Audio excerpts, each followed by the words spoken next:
for leaving Poland and starting a new life in America.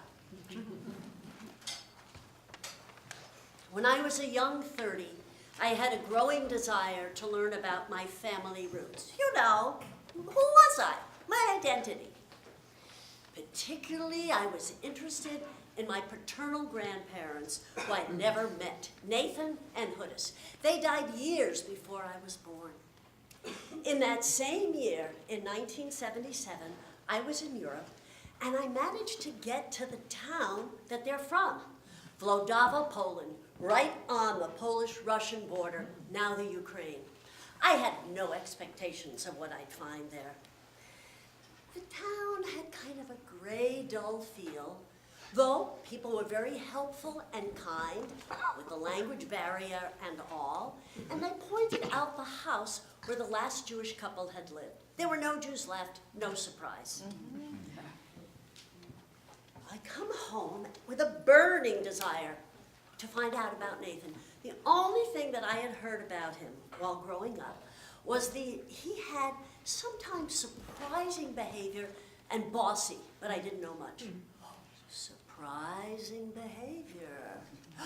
Bossy. Ooh. I recall 7 or 8 years ago, I'm back east with 2 of my sisters.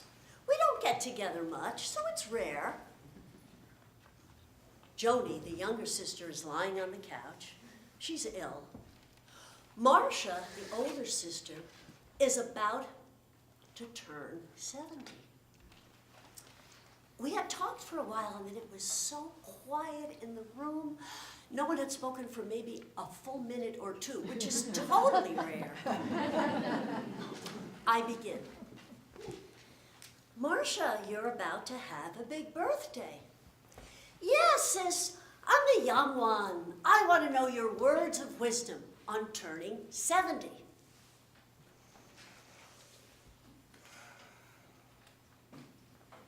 You know, I find it so hard to believe that people could actually think differently than I do about important issues. Did you hear what she said? I'm astonished at her words of wisdom. My way is the right way. My way is the right way. No wonder she thinks I'm a nutcase. Joni and I are looking at each other, and our eyes are talking. Bossiness is something we grew up with. My father and his family had lots of love between them, and lots of clashes and crises and conflicts and rivalries, all the way to the courts. Where does this behavior come from? Where? When I returned from Europe and I learned about Nathan, I am convinced that this chutzpah behavior came from him, and he passed it on to generations.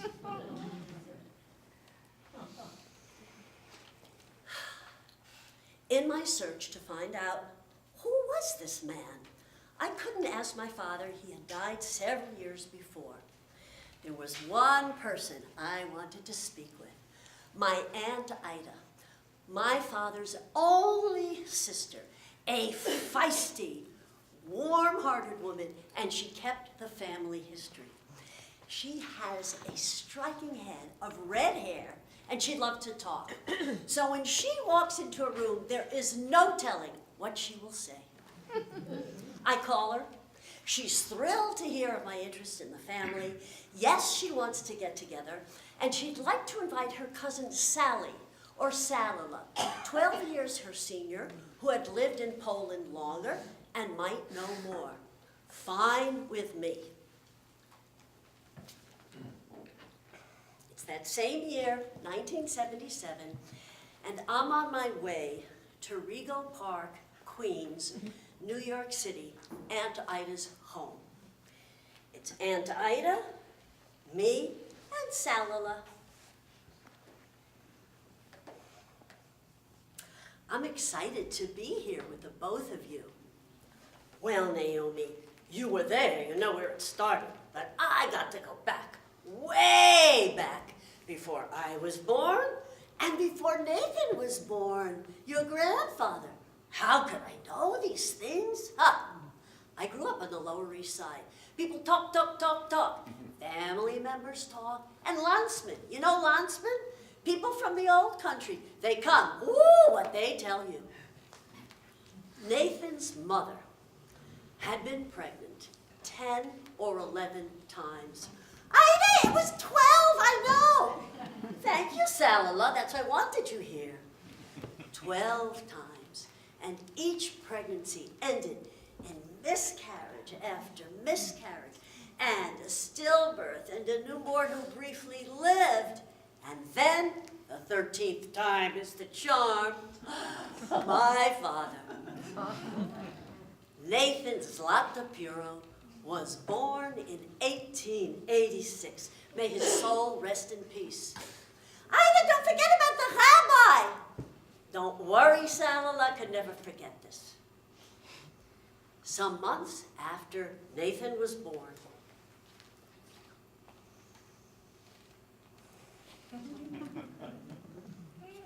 Rabbi, look at my Zis Shane son, my sweet darling son. With what I've been through, I'm here because you're a smart man. I want your advice. Tell me, what must I do to keep my Zis Shane son living a long, healthy life?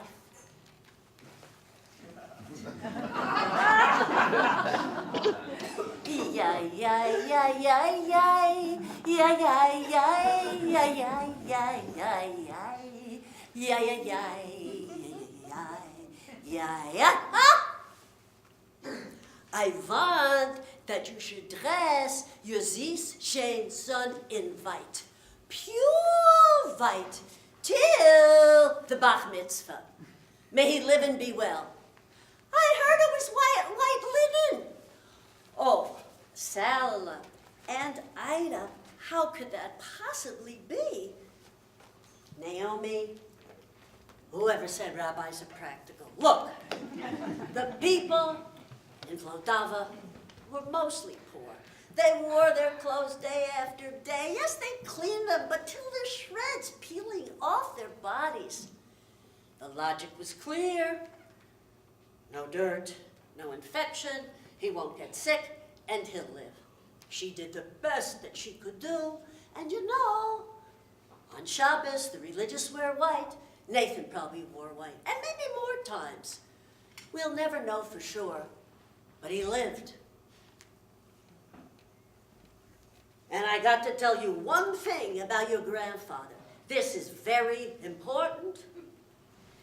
Nathan was raised as a spoiled, rotten child.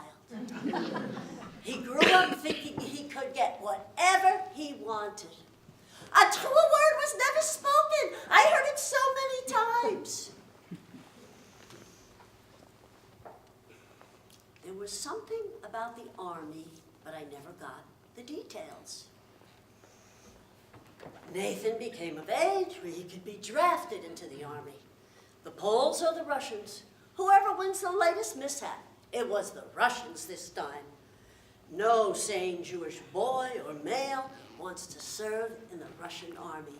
Oh, Naomi, the anti-Semitism, you should know from it. Nathan has a plan. He takes an 8-hour train ride to Warsaw. He goes directly to a doctor's office. He drinks some fire water to kill the pain. And he has the doctor chop off 2 of his toes. The Russian army doesn't want him. Oh. Chutzpah! That Nathan, he had chutzpah. Salala, you mean my grandfather has guts or nerve and does things that can surprise or shock? You got it, Naomi, that's him. That's my father. Uh-huh. Do you know anything about Hudis? I, of course, never met her. And Nathan in Vlodava. I know a few things. Nathan meets Hudis. He falls for her. Deep he falls for her, madly in love. But there's a problem, a big problem. He's already married. I know this, I didn't know! Nathan has a plan.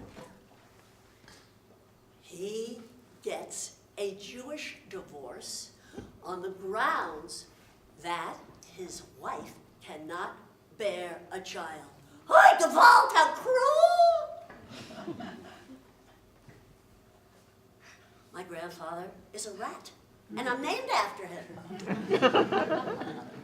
Naomi, Jewish law, has never been kind to women. It isn't kind now, and never will be.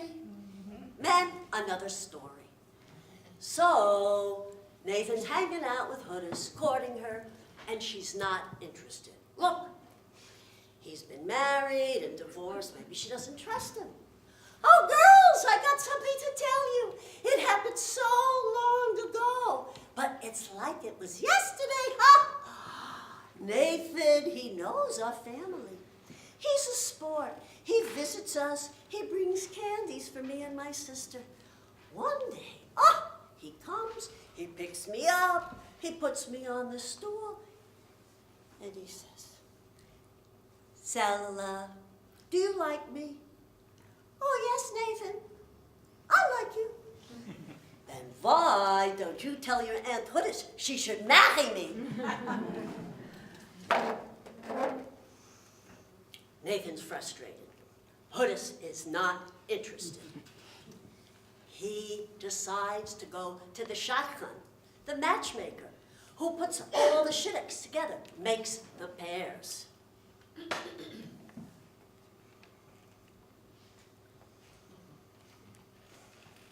I want to marry Hudas. If you make a match for her with anyone else, I'll kill you. Oh, come on, how can he say that?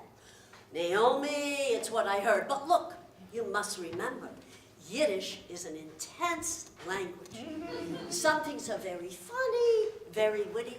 They can be very mean and very cruel. And it's what I heard.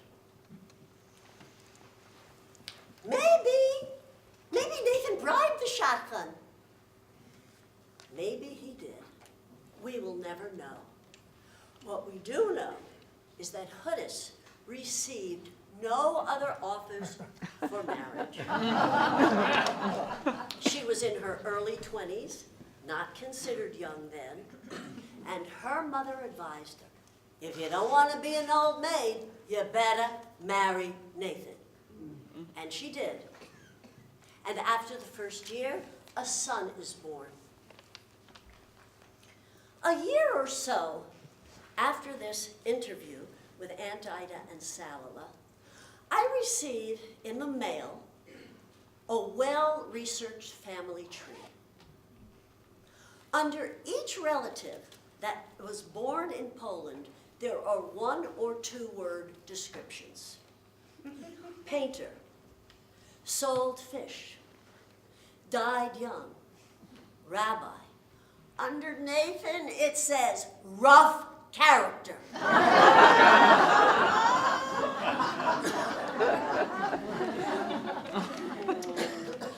Fortunately for me and my large extended family, Nathan has a practical side. He now is married, has his wife, and a new baby, and he decides that the best place for him is to make a new life in America. It's 1912, he goes through all the hoops, and he lands in Ellis Island, New York City, and he heads straight to the Lower East Side. He becomes a peddler, buying and selling pieces of cloth, thread, horsehair, feathers, schmatas. Meanwhile, back in Vlodava, when Nathan left, Hudas didn't know that she was pregnant with a second child. Months go by, no word from Nathan. When the baby is born, a girl, Aunt Ida, Hoodus writes to Nathan, lets him know of the new daughter. When my father finds out that I was born, he sends baby earrings for his little girl. No money, no talk of ship passage. But Aunt Ida, you told me how difficult, how tough life was on the Lower East Side. Maybe you didn't have it. You're telling me, what I saw when I was growing up, the work, it was hard. I was lucky. My grandmother took care of all of us. Your grandmother, Taka, she was brilliant. There was nothing she couldn't do. She leased the lands. She planted the seeds for the potatoes, the onions, the cabbages. She earned money. She was ahead of her time, yeah. My grandmother, whatever money she didn't have, she borrowed because people respected her and liked her. And that's how we joined Nathan. The family is united. After another year, another baby is born. Nathan sees that his wheeling and dealing with so many different items, it's not going to make a better life for his family. So he's thinking what he can do. He decides he wants to focus on one thing. He looks around, he makes his thoughts, he's thinking, he focuses on feathers. He wants to buy feathers and keep them and hold on to the feathers until their value rises. And if he can hold on till they rise, when he sells them, then maybe he can make a better life for his family. So he buys the feathers from other feather peddlers, and he's got a good idea. In that era, chickens were kept at the butcher's. He makes arrangements with 3 or 4 butchers, and every week he brings his feather bags, and he's filling up the bags with feathers. He has so many bags of feathers now, he has to rent a stall on Magnan Street. At this time, there were already manufacturers who were making products from feathers. Feathers in the hats, feathers on the clothes, feathers in pillows and comforters. So Nathan had to spend more money than he would have liked. And Hoodus had one concern. She needed money to provide the necessities for her family, and she knew there was no way she could tell Nathan how to handle his business. Now, both Hoodus and Nathan knew a man who already had his own manufacturing business. I remember him. He was a Gentile and a nice man.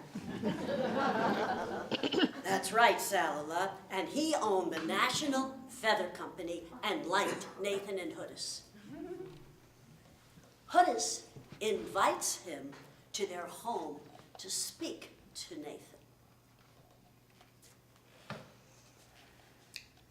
Nathan, I'm so happy to be in your home. I see you working in the streets, and you work hard. You know what it takes to make it here, and I really respect that. And you know, I've been in this business longer than you, and I can tell you now, the value of the feathers is now as high as it's going to be. It's a good time for you to sell. Trust me.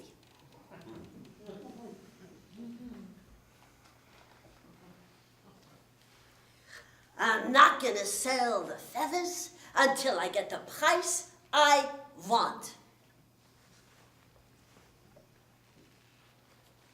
It's 1923.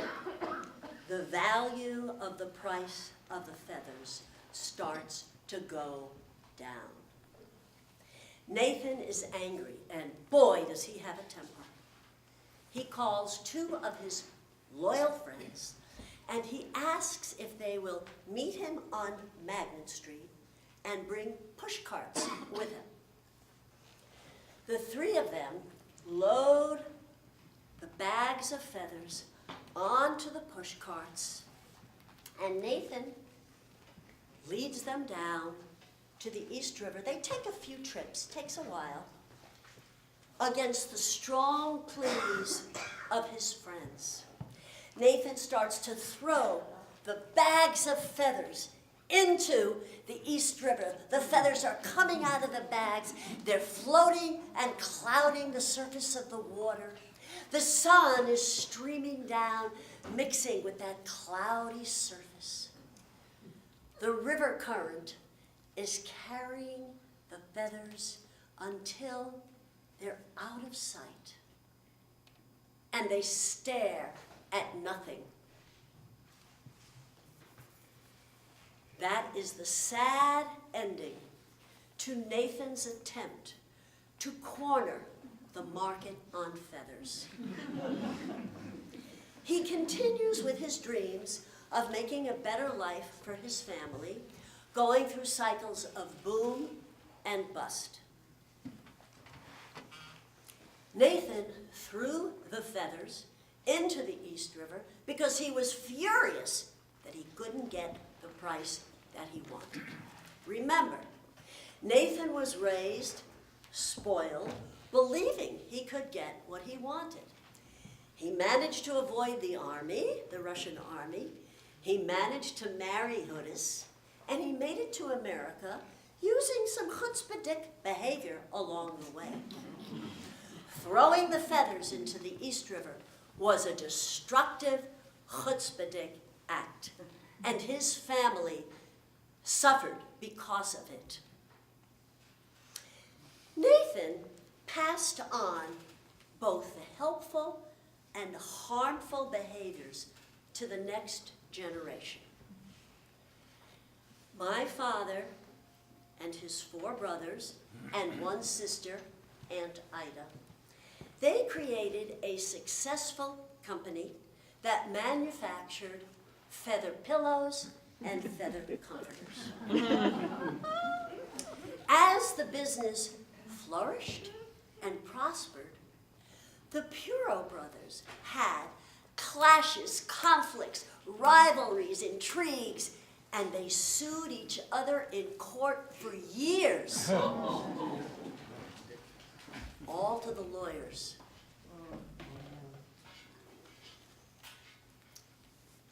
In my generation, my sisters and I have had our share of negative chutzpah behavior in attempts to try to control one another's behaviors. And the pattern is so very clear that I've embraced the philosophy. You can't always get what you want. But if you try sometime, you just might find you get what you need.